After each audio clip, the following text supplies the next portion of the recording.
वालेकुम students, Shahzad science academy में आपको खुशामदीद कहते हैं। आज एक नए टॉपिक के साथ आपकी खिदमत में हाजिर हैं। आज के टॉपिक में हम डिस्कस करेंगे कि ऑर्गेनिक कंपाउंड को हम डिफरेंट क्लासेस में कैसे क्लासिफाई करते हैं। ये एक लॉन्ग क्वेश्चन है जो कि बोर्ड पेपर में पूछा जाता है कि discuss the classification of organic compound या how do organic compounds classify into different classes. तो स्टार्ट करते हैं आज का lecture number 18, classification of organic compound. तो सबसे पहले ये ऑर्गेनिक कंपाउंड की डेफिनेशन में मुख्तलिफ लेक्चर्स में बता चुका हूँ कि ऑर्गेनिक कंपाउंड को हम डिफ़ाइन कैसे करते हैं। ऑर्गेनिक कंपाउंड जो बेसिकली सबसे पहले दो मेन ग्रुप्स में डिवाइड किए जाते हैं। वो दो ग्रुप्स कौन से हैं? Organic compound are classified into open chain and close chain hydrocarbons. ठीक है, open chain and close chain. Open chain को हम कैसे आइडेंटिफाई करते हैं? ओपन चेन बेसिकली इसमें कोई रिंग नहीं होता। ओपन चेन होगा या स्ट्रेट हो सकता है या ब्रांच चेन हो सकता है।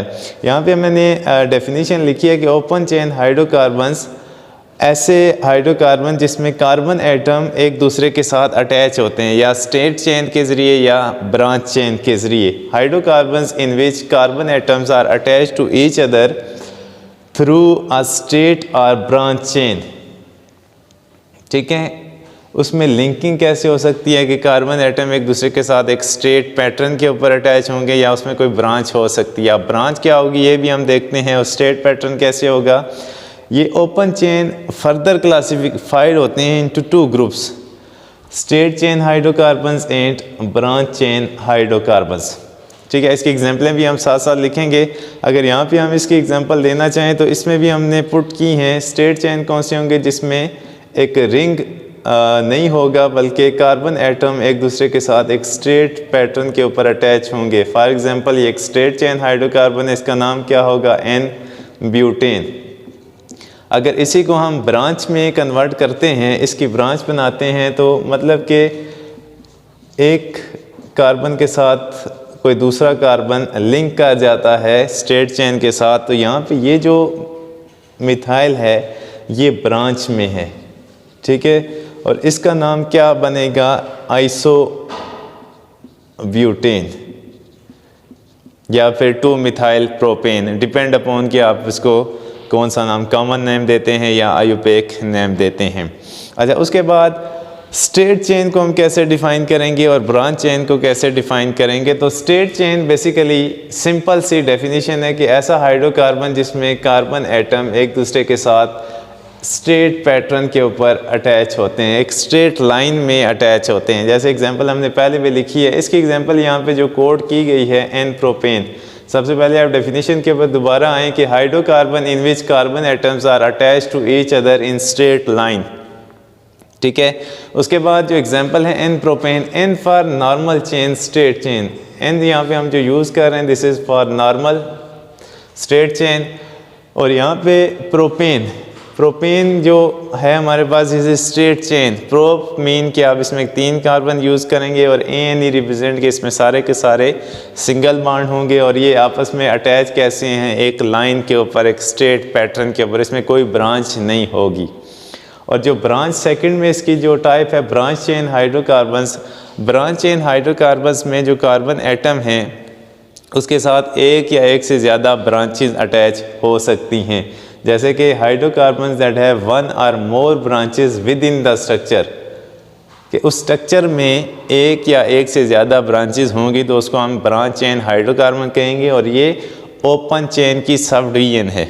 ठीक है, और इसकी एग्जांपल यहाँ पे हमने क्या लिखी है? Iso butane. अब यहाँ पे आइसो ब्यूटेन क्यों लिख रहे हैं कि अगर जो हाइड्रोकार्बन होता है उसके सेकंड कार्बन के ऊपर मिथाइल ग्रुप आ जाता है तो उसके लिए हम आइसो का वर्ड यूज़ करते हैं।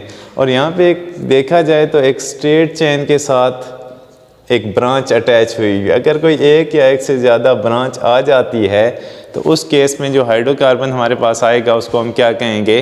Branch chain hydrocarbon. अच्छा, नेक्स्ट जो इसका दूसरा काउंटर पार्ट था क्लोज चेन हाइड्रोकार्बन। ये सारी जो कहानी थी this is open chain hydrocarbon की थी। और नेक्स्ट जो काउंटर पार्ट है इसका दूसरी क्लास जो मेन क्लास है वो क्लोज चेन हाइड्रोकार्बन है। अब क्लोज चेन हाइड्रोकार्बन कौन सी होगी? ऐसा हाइड्रोकार्बन जिसमें एक या एक से ज़्यादा रिंग ऑफ कार्बन एटम मौजूद होगा। रिंग ऑफ कार्बन एटम का क्या मीन है कि कार्बन एटम का साइकिल मौजूद होगा, 5 का है, 6 का है, 7 का है, कोई ना कोई रिंग इसमें होना चाहिए, या वो सिंगल बॉन्ड हो या डबल बॉन्ड हो, तो इसमें कोई ना कोई रिंग मौजूद। अगर किसी स्ट्रक्चर में रिंग होता है तो उसको हम ओपन चेन के बजाय क्या कहेंगे? Close chain hydrocarbon. और इसकी एग्जांपल क्या हो सकती हैं? जैसे मैंने यहाँ पे एग्जांपल लिखी है, दिस इज साइक्लोपेंटेन, और साइक्लोपेंटेन का स्ट्रक्चर क्या होगा? साइक्लो। इसका जो नोमेनक्लेचर लिखा जाता है क्लोज चेन हाइड्रोकार्बन का, उसके लिए हम सबसे पहले साइक्लो का वर्ड यूज़ करते हैं। उसके बाद जैसा अल्केन के केस में हम लिखते हैं वैसा ही हम इस केस में भी लिखते हैं, ठीक है। उसके बाद जो दिस वन, ये अल्कीन है, 1 2 साइक्लो हेक्सा डाइईन, ठीक है। उसके बाद साइक्लो पेंटीन, ठीक है। उसके बाद जो नेक्स्ट है, ये जो क्लोज चेन हाइड्रोकार्बन है ये फर्दर क्लासिफाई होता है into 2 main groups, aromatic compound और दूसरा क्या होगा? Non benzenoid compound. Aromatic compounds वो कंपाउंड होते हैं जिसमें एरोमेटिक रिंग पाया जाता है और उसको हम क्लासिफाई करते हैं एरोमेटिक कंपाउंड्स में। इसके अलावा भी एरोमेटिक बेंजीन के अलावा भी कुछ हमारे पास जो होते हैं वो एरोमेटिसिटी को ऑक्यूपाई कर रहे होते हैं, वैलिडिटी उसमें आती है। इसमें एक एग्जांपल है हमारे पास थायोफीन, ठीक है। थायोफीन इज़ आल्सो, ये जो मैं स्ट्रक्चर लिख रहा हूँ दिस इज़ थायोफीन, एक एग्जांपल है जो कि एरोमेटिक इन नेचर है। उसके बाद फ्यूरेन, ये भी हमारे पास एरोमेटिक का एक स्ट्रक्चर है, ये भी आप याद रख सकते हैं। और पेपर में ये भी पूछा जा सकता है कि write down the structure of thiophene, furan and pyridine. Pyridine में हमारे पास क्या होता है कि हेट्रोसाइक्लिक कंपाउंड आ जाते हैं, ये स्ट्रक्चर बनेगा पिरिडीन का। और लास्ट पे हमारे पास आ जाएगा non benzenoid, this is pyridine,